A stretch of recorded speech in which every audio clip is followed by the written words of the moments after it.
అప్పుడు 2 పేజీల డైలాగ్ ఇస్తే అది ఎస్వి రంగారావు కానివ్వండి, ఎన్టీ రామారావు కానివ్వండి, ఏఎన్ఆర్ గారు కానివ్వండి చెప్పేసేవాళ్ళు అలా. ఇప్పుడు 2 లైన్ల తెలుగు లైన్ 2 లైన్లు ఉంటే ఎడిటింగ్లో చూసుకుందాం, డబ్బింగ్లో చూసుకుందాం, లిప్ చేసుకోండి అని కెమెరామెన్స్కి చెప్తున్నారు కదా. ఏమనిపిస్తుంది మీకు ఇది చూస్తుంటే? అంటే ఒక్కోసారి అనిపిస్తుంది మళ్ళీ మనం అటువంటి గోల్డెన్ డేస్ చూడలేమా, అటువంటి తెలుగు సినిమాలకు మళ్ళీ ఇప్పుడు రావా ఇక అని భయం, బాధ 2 ఉంటాయి కదా సార్. ఇప్పుడు మాకే ఉంది, మీరు ఆ వైభవాన్ని చూసారు, మీ 2 కళ్ళు ఆ వైభవాన్ని చూసి వచ్చాయి ఇప్పుడు ఇక్కడికి. మీరు బాలకృష్ణ గారితో కూడా పనిచేశారు. ఆ డైలాగ్ డెలివరీ, ఆ ఉచ్చారణ అదంతా బాలేబాబులో మనం చూస్తుంటాం. ఆయనతో వర్క్ చేసినప్పుడు ఎలా అనిపిస్తుంది? ఎక్సలెంట్ అండి. అదే ఆయన కూడా అంతే. సినిమా అంటే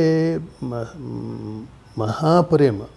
అసలు ఆ తండ్రి గారిని పుణికిపుచ్చుకున్న మనిషి. అట్లాగే జూనియర్ ఎన్టీఆర్ అండి. మేము రాఖీ అనే సినిమా ప్రొడ్యూస్ చేశాను కదండి. అతను చిన్న అల్లరి చిల్లరిగా ఉంటాడు. అతని ఏజ్కి వాళ్ళని ఆట పట్టిస్తా, వీళ్ళని ఆట పట్టిస్తా, అట్లా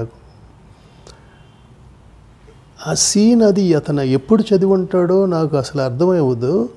తారక్ షార్ట్ రెడీ అనగానే టక్ వచ్చేస్తాడండి.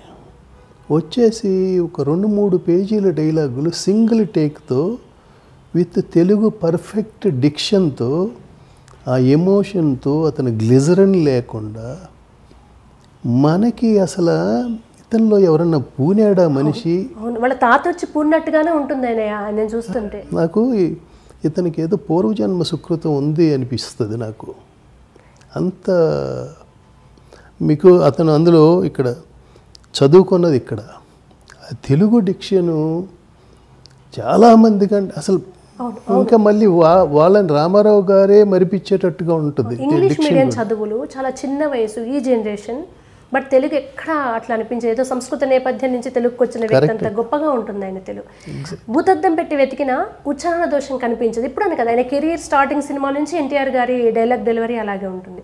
ఇప్పుడు తెలుగు భాష అభిమానులంతా కాస్త ఆ బాధ నుంచి తేరుకోవడానికి ఒకరు ఉన్నారంటే ఎన్టీఆర్, జూనియర్ ఎన్టీఆర్ గారు. నాకు చాలా ఆశ్చర్యం వేస్తుందండి ఆ అబ్బాయి విషయంలో. మెచ్యూరిటీ కూడా అలాగే ఉంటుందని విన్నాం. సెట్స్లో అంత అల్లరిగా ఉన్నా ఒక విషయాన్ని చూసే దృక్పథం, ఒక సమస్యని, అది ఎలా ఉంటుందండి? ఎన్టీఆర్ గారు మీరు చూసారు కదా, చిన్న వయసు కాకపోతే అయ్యండి. అదేనండి, ఇప్పుడు అదే అర్థం కాదు. అతని ఏజ్కి ఇంత సక్సెస్ని ఎలా మోయగలుగుతున్నాడు, ఇంతమందితో ఎలా డీల్ చేయగలుగుతున్నాడు.